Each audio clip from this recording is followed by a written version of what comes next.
Sahabat Tolang Sembilang yang saya hormati dimanapun juga berada, pada pagi hari ini kebetulan saya akan ke salah satu desa, diundang untuk membawakan materi dalam pelatihan penguatan kelembagaan kelompok tani.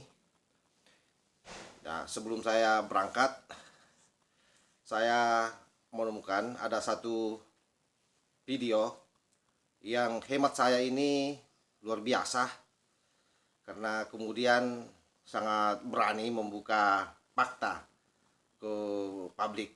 Siapa lagi kalau bukan Gus Islah Bahrawi. Menurut saya ini sangat luar biasa. Kenapa? Karena Polri pun dengan TNI, Gus Islah Bahrawi bongkar datanya, bahwa ada sekian puluh ribu Polri yang terpapar paham Salafi Wahabi, dan sekian ribu yang terpapar TNI. Tentu data ini banyak kalangan yang membantahnya, tetapi Gus Islah mengatakan bahwa data ini siap dia pertanggungjawabkan. Nah, hal yang kedua adalah Gus Islah juga menegaskan bahwa bisa saja paham Salafi Wahabi ini menang dalam konteks pertarungan di Indonesia. Tetapi kata kuncinya cuma satu: NU harus dihabisi. Kelompok-kelompok Salafi Wahabi ini sekarang menginfiltrasi polisi dan tentara. Di kepolisian 23.000 yang terpapar ajaran-ajaran ini. Di TNI 9.300 yang terpapar. Mohon maaf Bapak dari kepolisian dan TNI, saya bertanggung jawab dengan data ini. Nasional hari ini sebenarnya sasarannya adalah satu, Nahdlatul Ulama. Gerakan-gerakan khilafah, Hizbut Tahrir internasional hari ini betul-betul berada pada tataran normatif, berada pada tataran-tataran di bawah permukaan. Mereka menjelma menjadi partai-partai politik, menjadi gerakan-gerakan di dalam lembaga dan kementerian. Ini harus diakui. Saya punya datanya. Yang waras tidak boleh mengalah terhadap mereka para pencoleng-pencoleng agama yang menjadikan agama sebagai alat politik.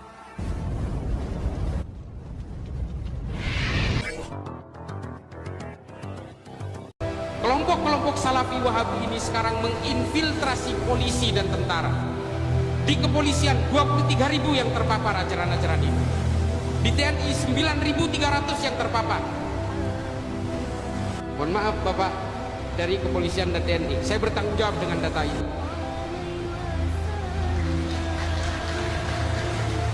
Dan hari ini mereka membentuk firqah-firqah dan organisasi kecil-kecil yang mereka namakan Toliah di dalam kepolisian yang bernama Polisi Cinta Sunnah. Setelah ketahuan oleh Mabes Polri, dirubah menjadi pembelajar cinta sunnah. Dan hari ini semua dari mereka sudah dipetakan, diprofiling, dan diberi pilihan. Mau jadi polisi atau keluar dari kepolisian. Sebagian dari mereka menyatakan keluar dari kepolisian. Mereka lebih memilih mereka, nggak apa-apa, daripada kita, polisi kita dipenuhi oleh sampah-sampah ideologi seperti ini. Ini kan disiarkan. Polri hari ini mengeluarkan, bukan hari ini, bulan Juni mengeluarkan Perpol nomor 7 yang melarang ajaran-ajaran berbasis eksklusif dan berbasis radikal ini. Sudah keluar aturannya. Tinggal diikuti oleh lembaga-lembaga lain. Polri menjadi motor dan alhamdulillah saya menjadi tim perumus dari aturan itu. Jangan banyak si terhormatin aku. Nah, ajaran-ajaran berbasis khilafah ini kemudian berusaha menunggangi agama untuk menghipnotis kita, seolah-olah khilafah ini adalah ciptaan Tuhan, seolah-olah ini warisan Nabi Muhammad. Lalu kemudian supaya kita terbius bahwa khilafah ini adalah proyek masterpiece yang harus kita laksanakan. Salah seorang pendakwah pernah saya protes, pendakwah terkenal. Dia membawakan hadis yang mengatakan bahwa jika orang Islam tidak mau menganut sistem ideologi pemerintahan khilafah, maka dia termasuk orang yang berkhianat terhadap Islam. Dia membawakan itu dari hadis Imamul Hakim dalam Al-Mustadrak ala Sahihain. Saya bantah itu. Karena kitab ini dibuat oleh Imamul Hakim dalam keadaan pikun, Pak. Ini bukan buatan Tuhan, Bapak Ibu sekalian. Khilafah ini sudah dilakukan oleh bangsa Romawi 1300 tahun sebelum umat Islam menggunakan sistem ini. Namanya Respublika Romana. Namanya monarki absoluto. Namanya Concilium Plebis. Malu kita kalau kita ngaku bahwa ini buatan Allah. Orang Romawi sudah lebih dulu menggunakan sistem ini. Lalu kemudian mereka mengatakan ini sistem Allah, maka kalian harus ikut kami semua. Semua gerakan-gerakan politik ideologi transnasional ini menunggangi Islam supaya mudah menghipnotis kita. Kita cukup bertakdim kepada para ulama NU yang sanad keilmuannya betul-betul terpercaya. Kita harus takdim kepada siapapun dari kalangan Nahdien, termasuk kepada Kiai Muhaimin Iskandar. Mudah-mudahan diijabah. Dan juga kepada Kiai Muafik, mohon izin Kiai. Saya nggak ngeliat tuh.